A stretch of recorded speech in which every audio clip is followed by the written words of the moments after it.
All right, continuity and differentiability are all very well, but what are you going to have to do with them? Well, I want you to memorize a bunch of facts. So I'm going to give you these facts that I want you to memorize.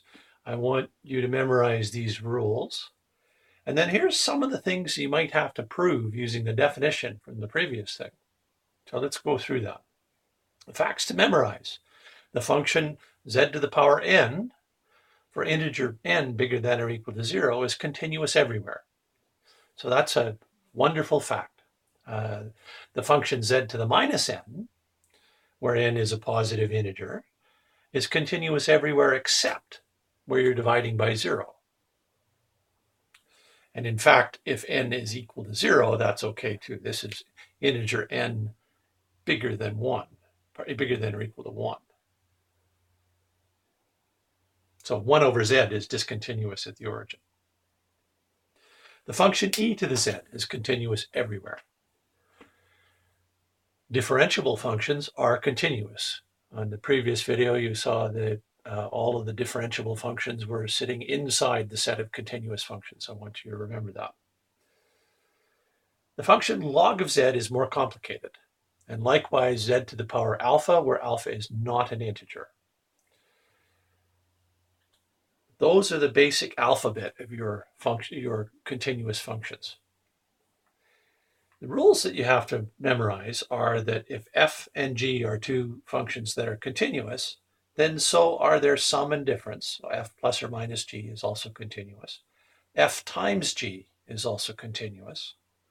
And f of g, that's the composition, f of g of z, is continuous if g of z is continuous and f is continuous at the point where g lands it. F divided by g is continuous so long as you're not dividing by 0. Now here's a new notation. F with a little hat over it.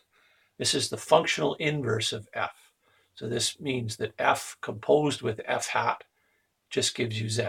F of f hat of z is just z. In Stewart, in the textbook by Stewart, and in lots of other places, the functional inverse is written as f raised to the power minus 1. But I've given up on dealing with the confusion that causes, and I'm not going to use that notation anymore. I might use inv f. The v for the hat check there is supposed to be a reminder that this comes from inverse. So inv f means the functional inverse of the function f.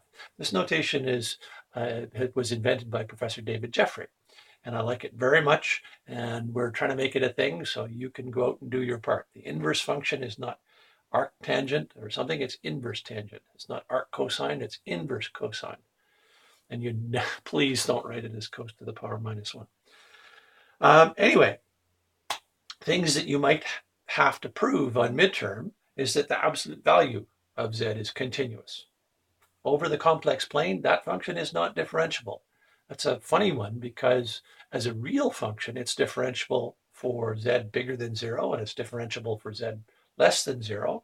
But as a complex plane, it's not differentiable at all, and we'll see that. Similarly, the complex conjugate is a very simple function, and it's perfectly continuous, but it's differentiable nowhere.